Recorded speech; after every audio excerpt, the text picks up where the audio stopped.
Monsieur le Président, Monsieur le Ministre, Madame la Présidente, Madame la Rapporteure, mes chers collègues, les Républicains abordent le vote de ce texte en responsabilité avec un seul souci, le souci de la sécurité de nos concitoyens, le souci de la sécurité des manifestants qui expriment une revendication, une conviction, et peut-être et surtout le souci de nos forces de l'ordre, ceux qui ont fait profession d'assurer la sécurité de la nation et auxquels nous devons ce soir rendre l'hommage qu'ils méritent pour leur courage et leur abnégation.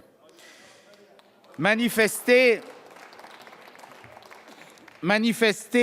représente une liberté fondamentale, constitutionnellement reconnue.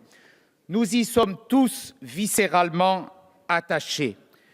Mais si manifester est un droit, casser sera toujours un délit.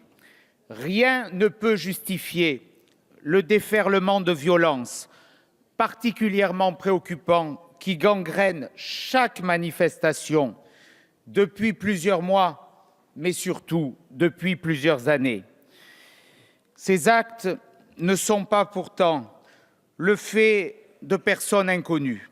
Ils sont toujours, à la base, la conséquence de l'action de quelques milliers d'individus connus, recensés, ultra-violents, qui ont fait profession de détruire nos institutions, qui ont fait profession de casser, de piller pour déstabiliser. Depuis le 17 novembre, Monsieur le ministre, vous êtes hélas comptable d'un bilan terrifiant. 12 morts, 1800 blessés parmi les manifestants, 1200 blessés parmi les forces de l'ordre. Depuis les événements, depuis la guerre d'Algérie, aucune manifestation n'avait provoqué en métropole un tel bilan, un bilan aussi tragique et aussi lourd. Face à cette situation, le gouvernement porte une lourde responsabilité. Vous portez, Monsieur le ministre, l'échec de l'incapacité à rétablir l'ordre républicain. Dans ce contexte, la proposition de loi des sénateurs des Républicains incarne pour vous une bouée de sauvetage dans une forme de naufrage. Nous avons craint pour ce texte lorsque, cédant à la frange la plus dogmatique de votre majorité, la commission des lois a totalement dénaturé l'esprit de cette proposition de loi.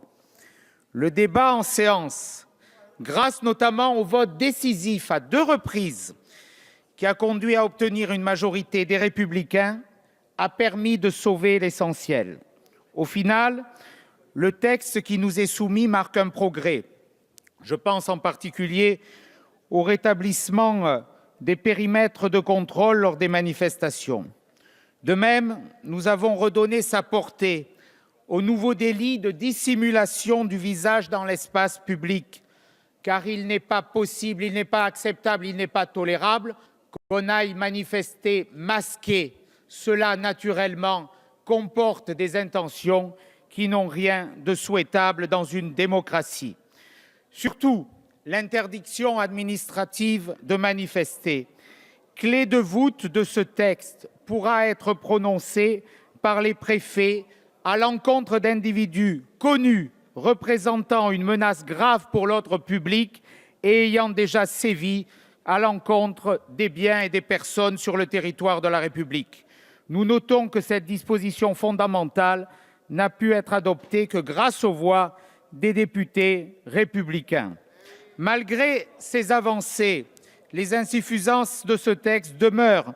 Je pense en particulier à votre refus de voir mis en place des peines planchers à l'égard de ceux qui commettent des violences à l'encontre de nos forces de l'ordre, de nos policiers, de nos gendarmes ou de nos sapeurs-pompiers auxquels nous avons tout à l'heure rendu hommage.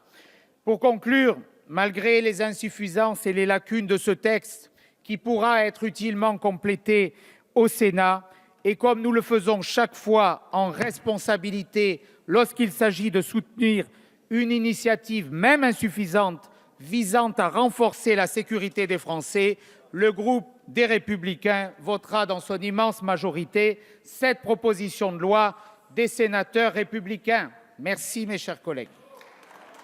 Merci, monsieur le député. La parole est à madame Laurence Vichnievsky.